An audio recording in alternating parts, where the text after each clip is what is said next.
que viene profundamente de la gracia de Dios por intermedio de Jesús. La gracia es otro don. Y cuando hablamos de gracia estamos hablando de Jesús, el don por excelencia, que se dividió en 5 dones. ¿Cómo les parece eso? Para los que no llegaron temprano, les contamos que cantamos una canción que tiene algo que ver con lo que... ¿No? Esto lo digo yo para que sigan llegando temprano. Ok, vale. Un regalo divino de una habilidad especial para servir entre los miembros del cuerpo de Cristo.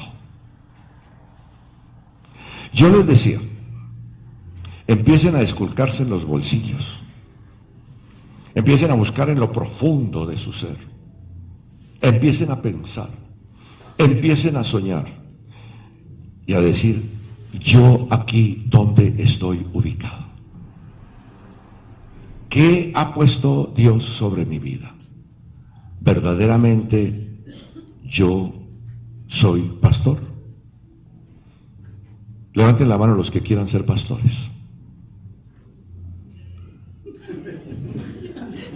Aleluya.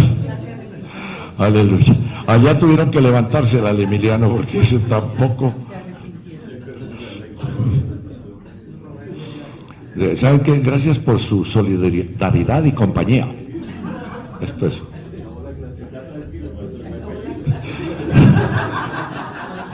Parece que ustedes se han dado cuenta de cómo es la movida.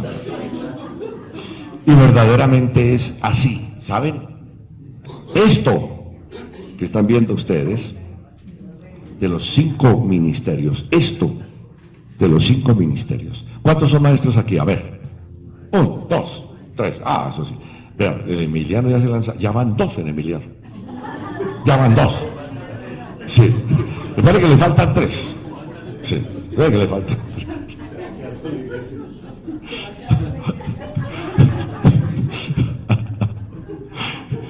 ¿Quiénes son evangelistas? 1. Fíjense, y los otros todavía están pensando. Ya se van a ubicar ustedes, seguro. Es más, nosotros hicimos un examen, ¿se acuerdan ustedes? Me dice Anita que ese examen se lo devolvimos a ustedes, ¿cierto? ¿Ustedes lo tienen? Un examen. La última vez que nosotros estuvimos viendo los dones del ministerio. Es un examen que al final lo vamos a hacer, que es donde va a mostrar la tendencia de cada uno de nosotros. Y ustedes se van a dar cuenta que lo que ustedes tienen en lo profundo de su ser se va a dar. Claro que hay unos que por lo que veo no tienen nada en lo profundo de su ser. A ver, está supremamente profundo y hay que meterle diablo rojo para sacarlo. Entonces, ¿quiénes son evangelistas? ¿Quiénes son? ¿Qué más es? A ver, necesito un apóstol aquí. Entonces se dan cuenta que a ver, Emiliano, ¿qué pasó? Y hablé de los profetas, sí, profetas. Eso se está dando mucho en nuestras amadas mujeres. ¿Quiénes sienten eso de la palabra profética? ¿Quiénes sienten eso? Levanta tu mano tranquila. No se preocupe porque, yo no, es que eso es mucho para mí. No pongan a pensar en eso. Sí. Exacto. Ustedes levantan la mano y empiezan a vivir ya, porque lo están aceptando, un ministerio profético. A ver, ¿qué más otro nos faltó ahí? Maestro ya dijimos, pastor. El apóstol, no, ya dije apóstol. Ya están todos. Entonces, ¿qué pasa? Que estamos escasos de ministerios. ¿Y quién? Los pastores. José Ariel no la levantó. ¿Quiénes son pastores aquí? Levanten la mano, hermano. No, pastores. Héctor se rebajó y ahora es. ¿Quién? Sí. No, el pastor Roger. ¿Ya que? El pastor Roger, ya todo el mundo le dice pastor Roger. Bueno. Entonces, estaba diciendo la definición acá. Es un regalo divino de una habilidad especial para para servir entre los miembros del cuerpo de Cristo. A veces nosotros pensamos que como es una posición de cierta manera de gobierno, digamos que ellos son los que van a desarrollar el propósito de Dios, en parte, pero es que el propósito de Dios, lo vimos, es enseñar, es perfeccionar y es colocar en los santos la palabra de Dios para que en los santos se desarrolle el don que el Señor va a poner sobre ellos. Estos dones no los pone el pastor. Es que a él lo nombraron de evangelista. Alguna vez me llegó uno en el Ministerio de Defensa, que para mí fue, eso casi no me deja dormir este hombre. Y me mostró un carnet. Me dijo, mire, yo estudié y es para que me tengan a mí en cuenta como pastor de aquí porque yo estudié. Eso no es así. Eso no es que yo estuve en un instituto y estudié.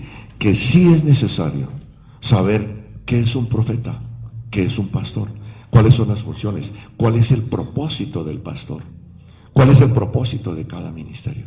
Y ahí nos podemos enredar un poquito. Amén. Vamos a ver un poquito de historia. Noten ustedes que cuando Jesús ascendió, y estamos hablando del año 30 después de Cristo, a sus 30 años, Él fue a la cruz, pero dejó establecido en ellos algo que se comienza a ver y a desarrollar en donde, en Hechos de los Apóstoles. Empezamos a ver los dones del Espíritu Santo a plenitud, ¿verdad? Y empezamos a ver los dones del ministerio y empezamos a ver también las operaciones de Dios. Hay tres cosas y vamos a leer acá una cosita que yo tengo por aquí, y es la introducción, que dice así, y está en 1 Corintios 12 del 1 al 3.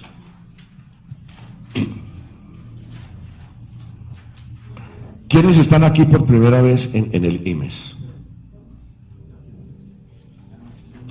Pero me gusta,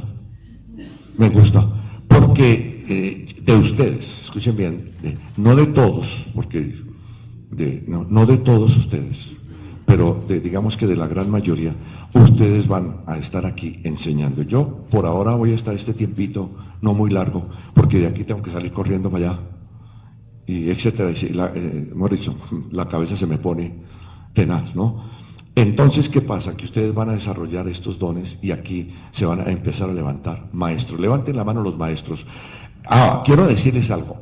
Hay personas, hombres, mujeres, donde Dios coloca como allá en el pastor de Casucá, pone 2 o 3 ministerios, o los pone todos, como es el caso del apóstol. El caso de Emiliano parece un caso raro. No. Él levantó la mano como pastor y levantó la mano como ¿qué? ¿Como maestro? Como maestro. ¿Cómo? Sí. Él está en la candidatura para el 2018 como presidente de la ARCO. Lo tiene todo. Sí, todo. Amén. Exacto. Es que nosotros tenemos que vivir por fe. Yo tengo lo que digo que tengo. A ver si lo dije mal. Yo tengo lo que digo que tengo, porque estoy creando en mí algo. Señor, en todo esto yo quiero estar en la rosca. Esto se llama la rosca de confianza del Señor. Sí, para que la vayan agarrando como es. Bien, ¿listo? Amén. Bien. Listo, dice. Entonces, ¿esto está mal? Bueno, leámoslo a ver qué dice. 1 Corintios 12. Queridos hermanos, quiero que sepan acerca de las capacidades. No, pongámoslo en Reina Valera. 12. Sí,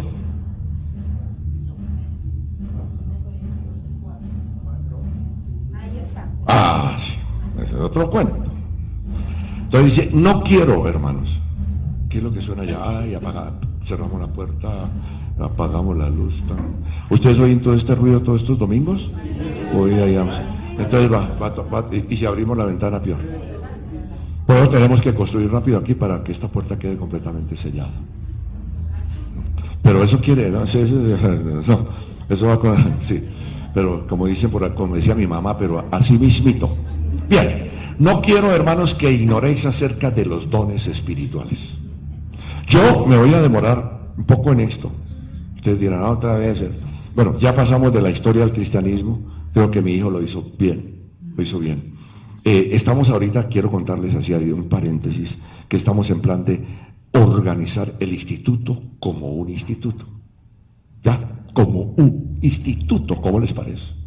Estamos en ese plan de hacerlo bien, porque vamos a tener dos. Y les decía, y ustedes, no todos todavía, van a estar enseñando en el instituto B, digamos, o este es el A, el otro es el B, o este es el 1 y el otro será el 2, porque serán gente nueva o gente que llega de otras congregaciones y tienen que pasar por ahí, tienen que pasar, ¿ok? Tienen que pasar. Bien, no quiero, hermanos, que ignoréis acerca de los dones espirituales. Sabéis que cuando erais gentiles o paganos, ¿sí?, se os extraviaba llevándoos como se os lleva a los ídolos mudos. Por tanto, os hago saber que nadie que hable por el Espíritu de Dios llama anatema a Jesús, y nadie puede llamar a Jesús Señor si no es por el Espíritu Santo. El versículo 4 dice, ahora bien, pero esa música, ¿por qué la colocan? ¿Por qué la colocan si no? ¿Ah? ¿Ya están en ensayo? ¿Ah, sí? Bueno, deja Anita, si están en ensayo. Si están en ensayo. Sigan. Sigan. Por ejemplo, ellos no son apóstoles, los que acaban de llegar. Ellos son maestros, los maestros siempre llegan tarde. Sigan allá, mire.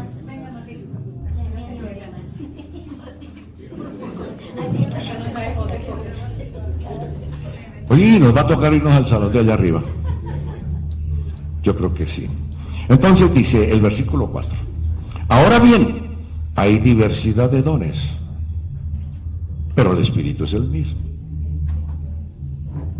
Hay diversidad de ministerios, pero el Señor es el mismo. Ya no dice el Espíritu es el mismo. ¿Y qué? Y hay diversidad de operaciones. Y dice Dios. Primero dice Espíritu, Señor y Dios. A ver si podemos distinguir un poquito el asunto. Y hay diversidad de operaciones, pero Dios, que hace todas las cosas en todos, es el mismo. Y dice, hay diversidad de operaciones. Entonces hablamos primero ahí en el versículo 4 de diversidad de dones. Diversidad de dones. Dice, pero el Espíritu es el mismo. ¿De qué está hablando? ¿De los dones de qué? Del Espíritu Santo. ¿Cuántos dones son? ¿Se acuerdan ustedes? Son 9 dones. Bien. Sigamos. Y hay diversidad de ministerios. Yo quisiera que cuando ustedes piensen en ministerios, piensen en la palabra servicio. ¿Sí? Porque de hecho nosotros somos siervos. Y de hecho la palabra siervo también quiere decir sirviente.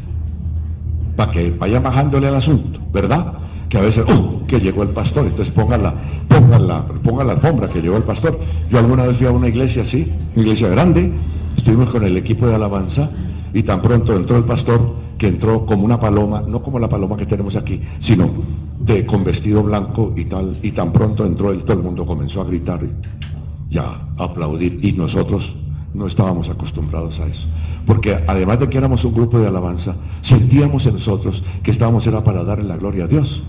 Entonces ahí sonaban y todavía en algunas congregaciones se hace eso.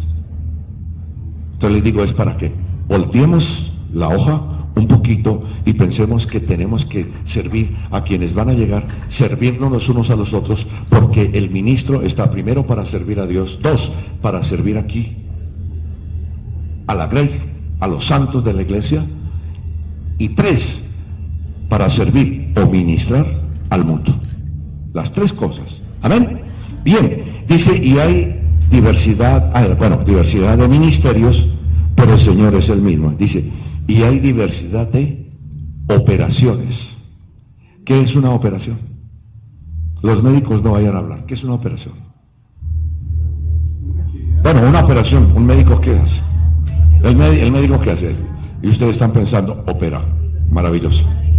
Sí, él toma de aquí y de aquí y de aquí y de aquí y de aquí para arreglar, sí, como dicen aquí, para arreglar algo, ¿verdad? Pero toma de varias cosas. Entonces, una operación es una conjunción. Es la manera como se entrelazan los dones del ministerio y utilizan las armas que Dios nos da en los dones del Espíritu Santo. Entonces, un apóstol perfectamente puede tener los 9 dones, 8, 7, 6, no importa. Un pastor puede tener. Ahora, el pastor, que me estoy adelantando, no importa. El pastor, decimos, por su profesión, digámoslo así, por su profesión, necesita de otro don del ministerio. ¿Cuál es? Maestro. El de maestro. El de maestro. Entonces uno se siente, lo estoy haciendo yo, me toca enseñar. No soy maestro, pero el Señor me usa como maestro. Amén. Pero ya cuando se trata del ministerio del maestro, el maestro perfectamente puede enseñar al pastor. ¿Me hago entender?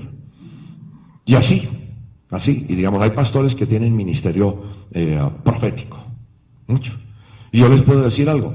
La red de cristianos de la fuerza pública es un ministerio o un servicio hacia los militares y policías de Colombia.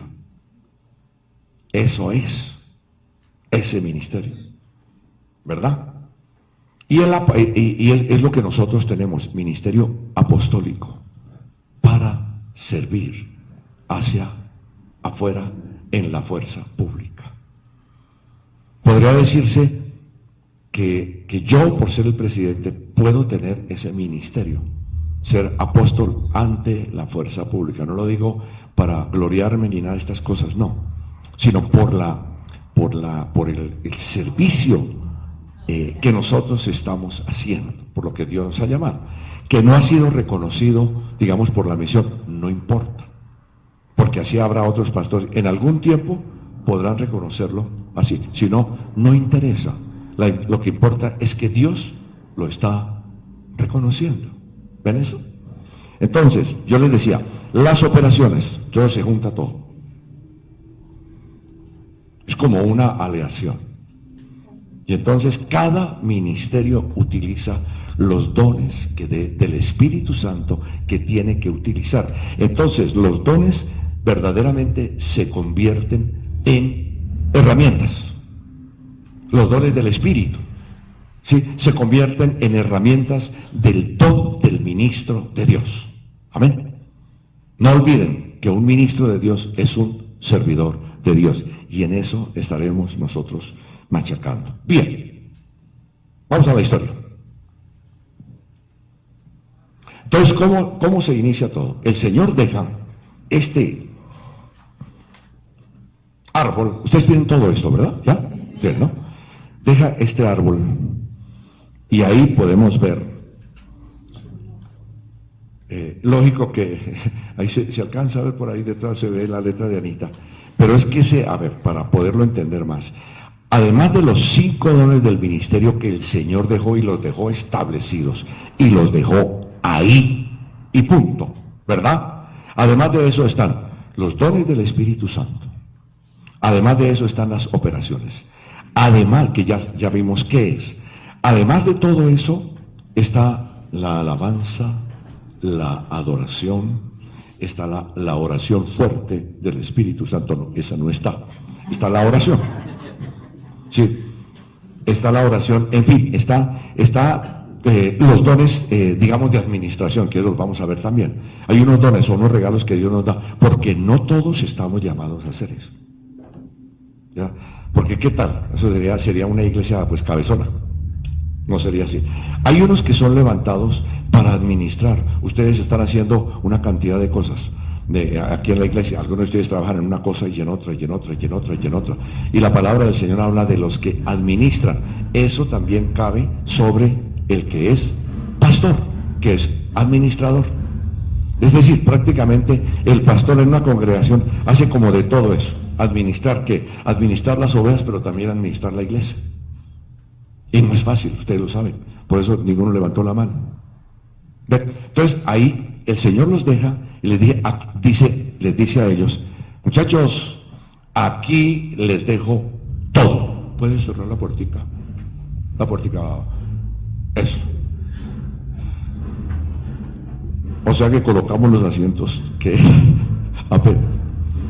Aquí les dejo todos estos regalos, todos estos paquetes, y de aquí en adelante, y empieza a darles una cantidad de reglas, ¿cómo se llama?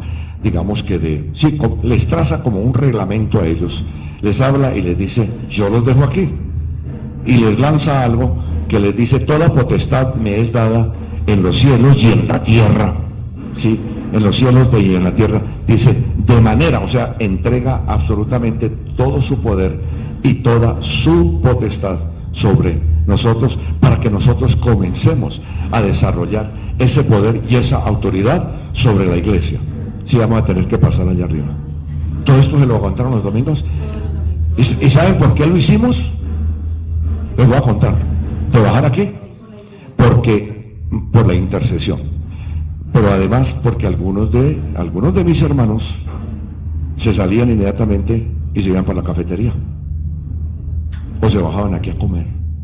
Y se quedaban poquitos para interceder. La idea es que como nosotros estamos estudiando aquí y vamos a llegar a posiciones, escuchas bien esto, de liderazgo, necesitamos orar, necesitamos interceder. Si nosotros no lo hacemos, nos quedamos vacíos. ¿Ven? Bueno, el Señor les dice, tomen esto, empieza, la iglesia queda, y ustedes pueden, eso empiezan a leer sobre todo en Hechos de los Apóstoles. Y en Hechos de los Apóstoles encontramos la iglesia perseguida. Al comienzo ellos se organizan, ellos se reúnen en las casas porque no tenían dónde reunirse, y poco a poco ellos empiezan, las casas, comienza esto a crecer, me imagino yo, y se empiezan a establecer lugares de oración. Y es donde empiezan también, digamos, la palabra, no dice ahí células, pero sí lugares de oración en la semana, para después salir a congregarse a un lugar, todos. Amén. Y eso llega hasta hoy. El error que se cometió fue que entró la tradición religiosa y encerró a las personas dentro de un templo, que es lo que nosotros no queremos. Este es un lugar donde nos reunimos a adorar, pero nosotros tenemos que salir, y precisamente los ministerios del Señor son para llevarnos a nosotros hacia afuera. Hacia afuera. Bien, entonces ¿qué pasó? Miren, ahí estaba todo en ese arbolito, el arbolito que ustedes ven acá. Y al final, como les decía a algunos, también ese está aquí al final. Y dice así, dice señales y prodigios, iglesia apostólica. ¿Sí? Y Pablo hablaba sobre el fundamento de los apóstoles. Entonces empieza la iglesia a ser perseguida. Arriba en el año 100 dice Nerón, Marco Aurelio, o sea, empieza a ser perseguida por los césares porque vieron que la iglesia estaba creciendo y les dio temor, y dijeron, esto nos va a quitar el poder a nosotros, y hubo uno que surgió entre ellos, que fue el emperador Constantino.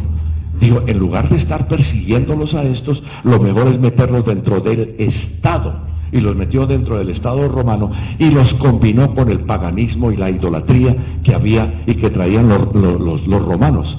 Y después combinó lo que era idolatría con los santos que inventaron, los santos católicos, San Pedro, San Pablo, San Isidro, San no sé qué, y les cambiaron los nombres hasta hoy en día, ¿verdad? Bien, empieza a ser la iglesia perseguida, vamos dando la vuelta, y ahí está. En el 313 aparece Constantino, de quien yo les hablaba, y dice, iglesia, yo la voy a buscar acá, iglesia imperial. Y luego el arbolito, ¿cómo queda? Más o menos en el año 476, cuando surge la caída de Roma. Y ahí está Joel, no lo vamos a ver porque está muy largo, Joel, será para que ustedes lo lean. Y viene la caída de Roma, y viene la parte de cortes de Inquisición. Viene la mal llamada Santa Inquisición, también para acabar con la iglesia. Porque la iglesia, nosotros, somos una piedra en el zapato. Así que la iglesia vino a ser reducida a nada, y esa fue la iglesia medieval. Y vemos ahí el periodo del oscurantismo, que ha sido de las épocas que ha tenido la tierra, y entonces empieza a desaparecer una cosa, empieza a desaparecer la otra cosa, empieza a desaparecer. Eso fue cosa por cosa por cosa, y no quedó nada. Entonces las reuniones de culto, de adoración, de alabanza, fueron sustituidas por las misas. ¿Sí? Lo que era el diezmo y la ofrenda fue sustituido por la limosna, porque el Estado romano sostenía a la Iglesia Católica. Qué bueno que ustedes leyeran sobre, creo que lo vieron con Junior. ¿No alcanzaron a ver ustedes eso? Bueno, yo creo que es bueno verlo cómo la Iglesia Católica se desarrolló y tomó posesión de este mundo. Bien, sigamos. Entonces viene aquí la cuestión de las indulgencias, porque está marcado aquí 1453. Aquí en el librito está, ¿no lo tiene? Que lo veo algunos que están mirando hacia allá, pero en el librito está. Vienen las indulgencias. ¿Qué son las indulgencias?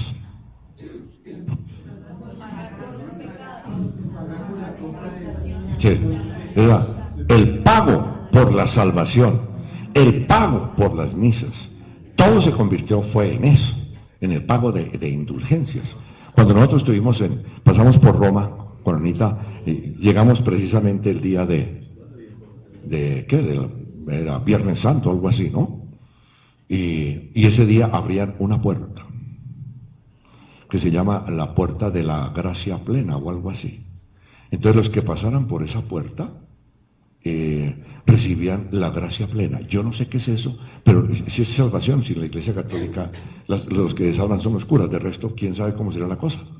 No sé, yo todavía nunca supe. ¿Ustedes saben algo de eso? Para que me cuenten cómo es la salvación ahí. Dicen que por obras, pero uno las hace y como que no funciona. Bueno, el caso es este: empiezan las indulgencias, empiezan a cobrar, empieza a hacer un negocio, y desaparece lo que es verdaderamente diezmos, ofrendas, primicias, todo también desaparece. Bien, luego viene Lutero, que fue motivado por lo que él vio. Él era un hombre muy sano, él era un monje católico, que él entró a Roma queriendo servir a Dios. Entra, y eso mismo le pasó a Mahoma, no sé si ustedes lo sepan. Mahoma y hablando de los dos, entraron a ver cómo era la organización de la Iglesia Católica y poder estar ellos dentro de la Iglesia. Al ver todo esto, ellos dijeron: si esto es la Iglesia de Jesucristo, Mahoma arrancó a hacer lo suyo. Pero Lutero dijo: un momentico, la Escritura dice algo que es importante, y se basó en esto: el justo por la fe que vivirá. Se basó en la palabra.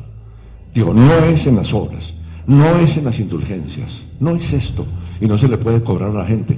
Y estableció en la iglesia no sé, me acuerdo, en una catedral, clavó sus 95 tesis, y por eso fue expulsado de la iglesia. Y ahí entonces viene el tiempo de la reforma.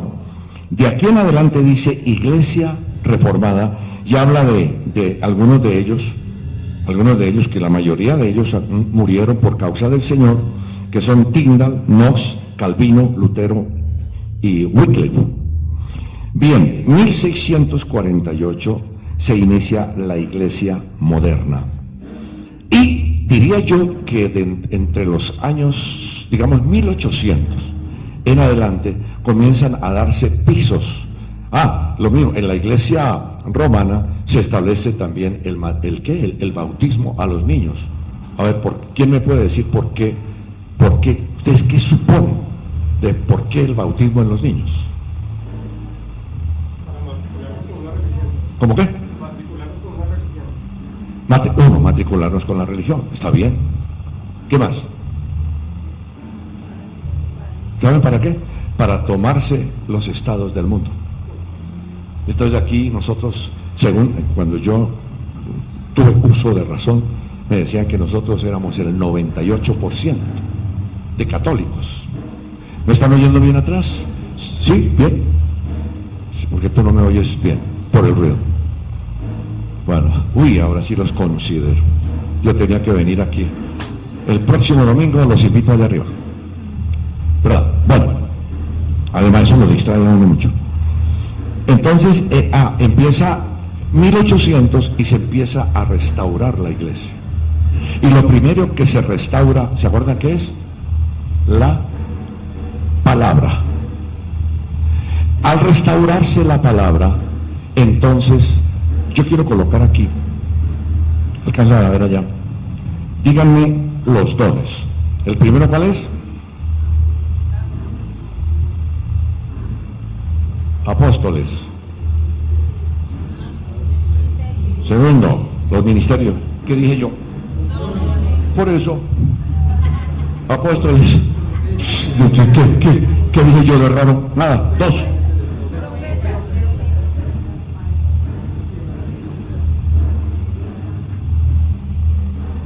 Profetas, tres. Evangelistas. ¿Están leyendo bien?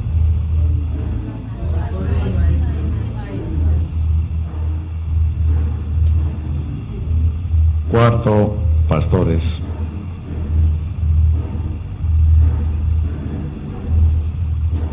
Y quinto, maestros.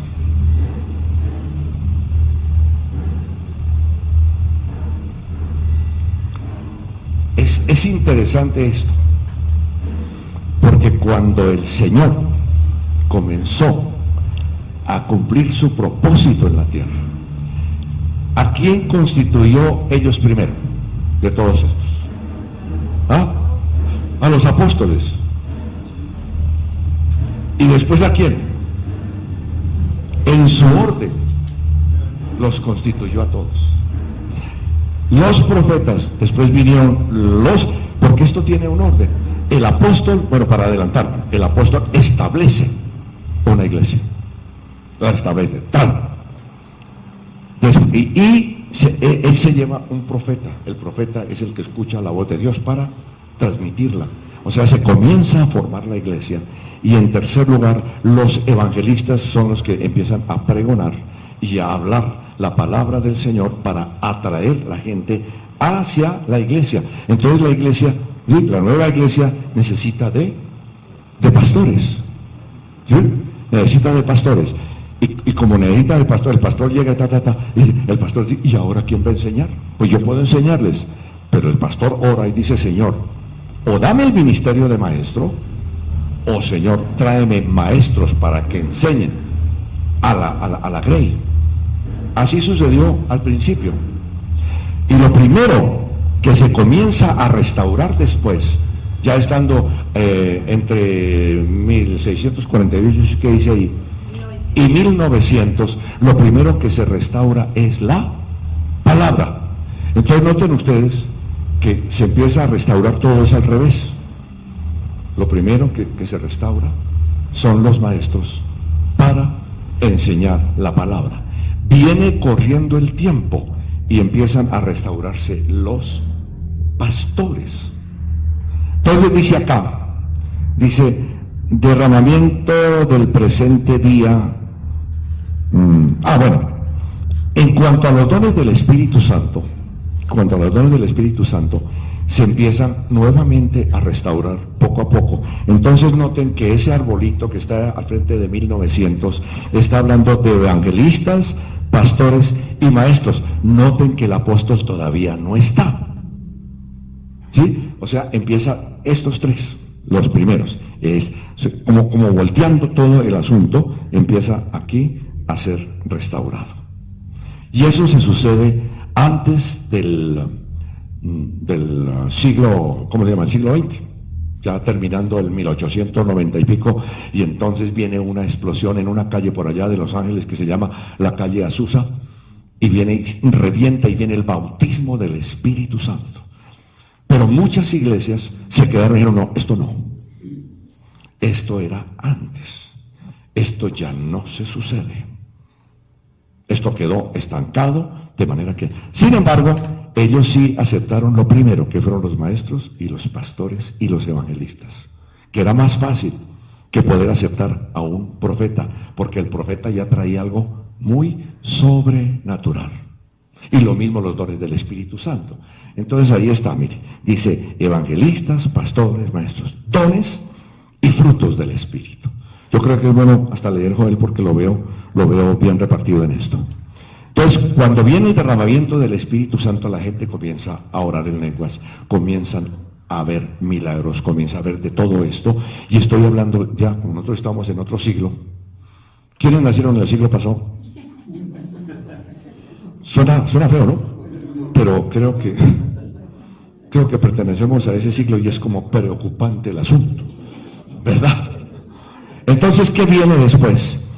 Viene un derramamiento del Espíritu Santo y viene en las lenguas, pero después viene es el bautismo de verdad del Espíritu Santo.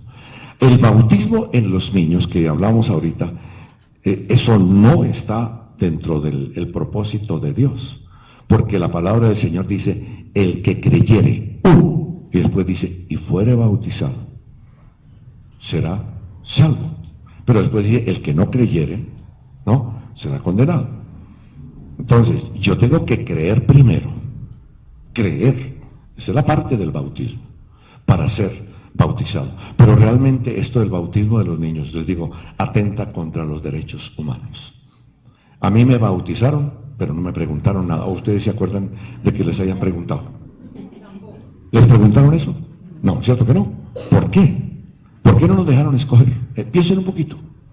Era una cuestión netamente política. Política. Y se les está saliendo eso de las manos. Es tremendo esto. Es tremendo. Y analicen esto. Sería que en todo este tiempo de la iglesia perseguida, la gente pudo conocer a Jesús, aún dentro de la religión, como Señor y Salvador. Nunca. Entonces, ¿quién creó esa iglesia? ¿Y quién creó las demás religiones? Todas las religiones tienen una cabeza. Y ahorita viene esa cabeza en octubre. Bien. Y yo pregunto, ¿cuál es la cabeza de nosotros? El pastor. El pastor Rodríguez, que es uno de los más conocidos. El pastor Benijín. ¿Quién es la cabeza de nosotros? Es muy diferente. Por eso les digo, somos un pueblo. Nuestra cabeza es Jesús. Qué raro. Y uno lo habla allá afuera y está loco. Pero sí es más cuerdo decir, la cabeza es el Papa. Y el Papa no existe en la palabra. Después tendremos la ocasión de poder ver a Pedro como la piedra que dicen ellos. Que es la piedra que dicen ellos. Bien. Viene luego en los años 60, que fue la explosión, paralelamente hablando, la expresión de la rebeldía de la juventud. ¿Ustedes se acuerdan por qué? 1960. Los hippies, sí, los hippies, haga el amor. Ahí ya llegó el evangelista. Ahora voy a saludar. Hoy vamos a tener un evangelista y ustedes van a ver cómo es que predican ellos. Es un tanto diferente. El pastor enseña, el pastor predica es como, tal vez como enseñando. Bien. ¿Qué es lo que estaba diciendo antes de esto que me hice papel? Sí, pero yo estaba diciendo algo. ¿Sí era eso? Bueno. Sí. Viene la renovación carismática. Viene la renovación carismática. En la Iglesia Católica, aquí en Colombia y en otros países de Latinoamérica, se les empiezan a colar pastores. ¿Ustedes sabían eso? El padre García Herreros, que fue el promotor de la Iglesia Carismática y que se levantaron enemigos contra él para acabarlo, inclusive lo metieron en una casita con su ruanita y su sotana y un televisor. Porque lo aislaron totalmente, porque esto no se podía enseñar. ¿Qué fue lo que sucedió? Que vino un pastor por allá, boliviano, predicador, y vino, como su nombre lo indica, vino a predicar. ¿Cómo les parece? Él fue, como nos sucedía a nosotros, que a nuestra iglesia, cuando comenzamos nosotros, iban algunos sacerdotes coladitos y se sentaban a escuchar. Y quizás aquí suceda, pero allá pescamos a dos, cuando era la comunidad de fe empezando. En los tiempos, sí, la comunidad de fe, en los tiempos de Semillas de Cristo, que ya estábamos pasando a ser comunidad cristiana de fe. ¿Ven? Entonces se colaban allá para esto.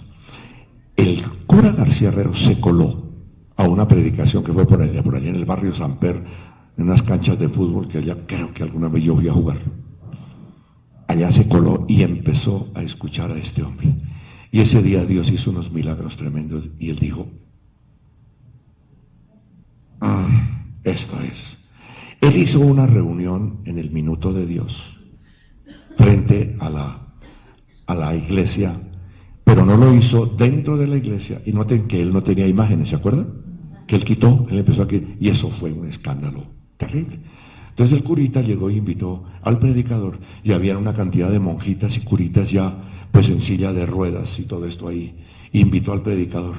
Esto no solamente sucedió aquí, porque creemos que fue aquí nomás, no.